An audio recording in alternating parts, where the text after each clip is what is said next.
Hello guys, welcome back to yet another video, chapter. I don't have any news, so let's get straight into it. Mastermind, Rise of Anarchy, written by Clouds, My Head in the Clouds, Not Coming Down, read by MHA. Chapter 40, Summary, and we're back. It was late when Hitoshi got back from his internship with the Pussycats. He was tired and wanted to drag himself into bed more than anything. But he couldn't. Not until he talked to Aizawa and told him what they asked him to do. Aizawa was awake, thankfully, and Hitoshi was grateful that they both had insomnia, as Aizawa set 2 mugs of tea down on the table. How was the internship, kid? Informative, Hitoshi said hesitantly. Where is Eri? Aizawa gave him an intrigued look. Asleep. Why? Well, you know how you told me to look out for any signs that the Pussycats were switching sides? Hitoshi groaned. Well, it's hard to miss when they're waving red flags in your face. Aizawa grimaced. So they've joined the league? Not quite, Hitoshi hummed. They're going with more of Stain's ideology.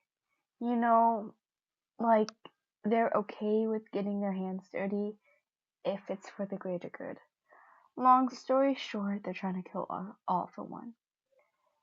It's an admirable goal. I wish them the best of luck, because they're definitely going to need it. Aizawa's eyes narrowed. What do they want with Eri? They dug up Overhaul's experiments, Hitoshi said.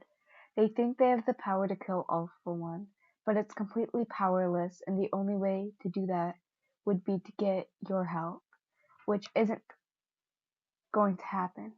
Or they can try to replicate the quirk canceling formula, but to do that, they need the active ingredient. Me.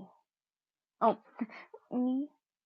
Both Hitoshi and Aizawa whirled around to see Eri standing in the doorway, and Aizawa sighed. Eri, I thought you were in bed. Eri shook her head. I heard you talking about Overhaul. What's going on? Hitoshi shot Aizawa a look. You want me to tell her, right? It has to do with her, so therefore she has the right to know. Aizawa said, just so you know, Eri, we're both heroes. We can handle whatever is going on and you don't have to worry about it. It's your choice. Eri looked at him intensely. Tell me, please. Aizawa gestured for Hitoshi to continue. Go ahead. Eri nodded in agreement, and Hitoshi took a deep breath.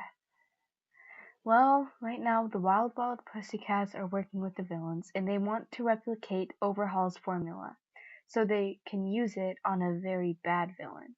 But to do that, they need your DNA.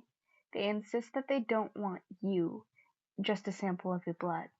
That's all they told me. Eri thought for a moment. Do you trust them? No, Aizawa answered honestly. We don't. They're not thinking clearly.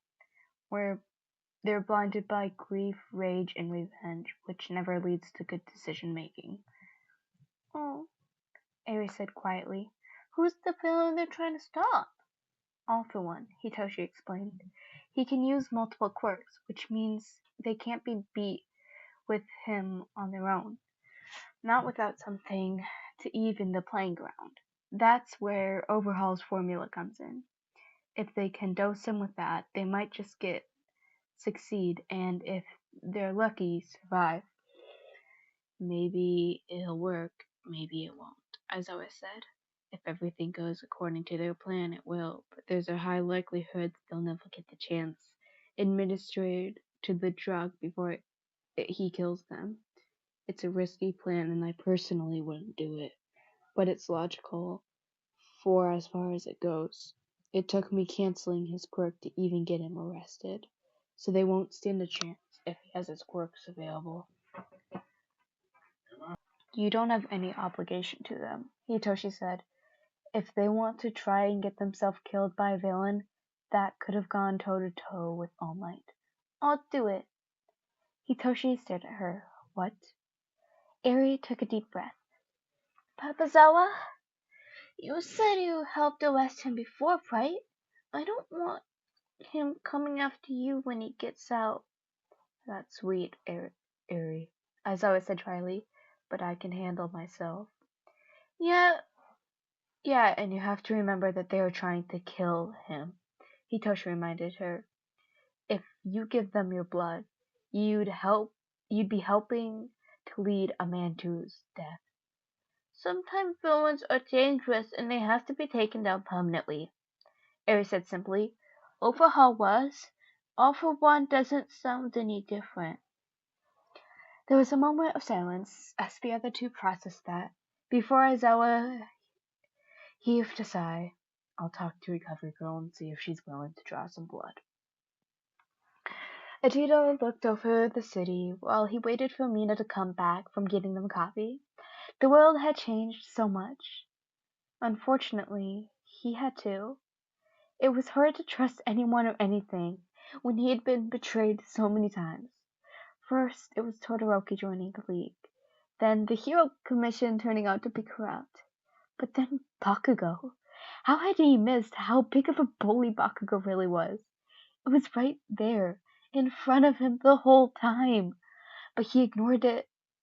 So between that what happened with Tokoyami, Ajito couldn't even trust himself. Stop glaring at the skyline like it's personally offended you. Mina skated up behind him, a cup of coffee in each hand. You heard what Uraraka said. These patrols are about protecting people, not tearing things to the ground. Ajito scoffed.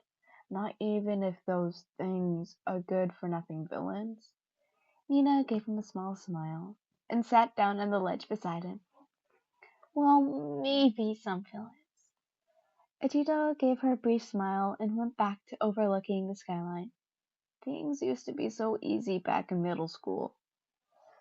Yeah, Mina said. Have you ever thought about how much we've changed since then? I mean, your hair's an entirely different color. Ajito glared at her in exhaustion. I've been thinking more about how the world's changed. I used to know what was good and bad, and now I can't trust anything. Maybe that's because you're trying to force things to be all good or all bad. Mina took a sip of her coffee and looked up at the few stars they could see. Take Tokoyami, for example. We were so convinced that he was all bad and working for the villains, but there was probably some good left in him until he joined the League. And even Bakugo was a bad person, but he still did good things sometimes. It would be so much easier if things were black and white, but they're not. They're just gray. Ajito groaned. You're starting to sound like Aizawa. Mina held back a smile.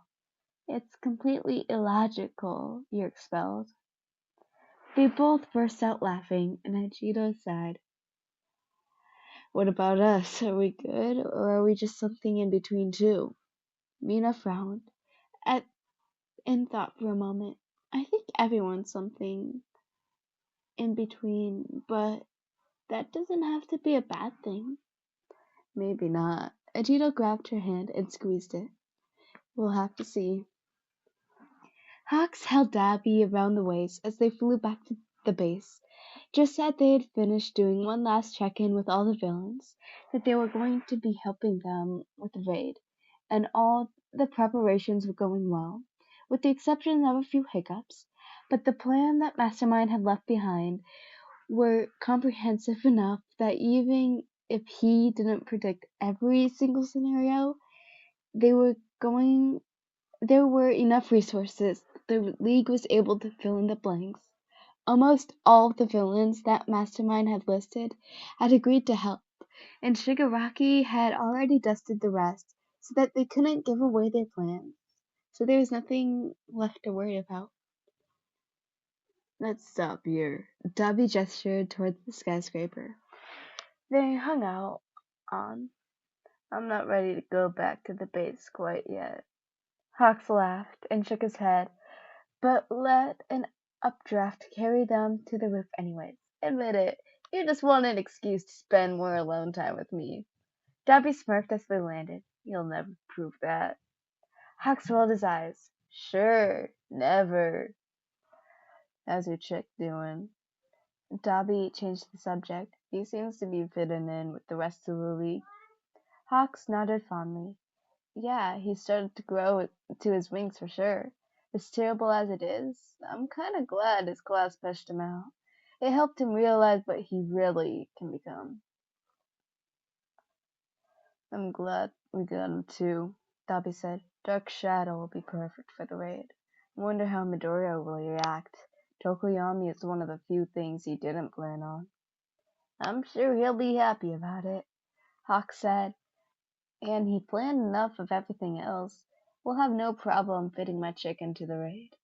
The biggest worry is the pussycats. Dobby raised an eyebrow. They're going to betray us, aren't they?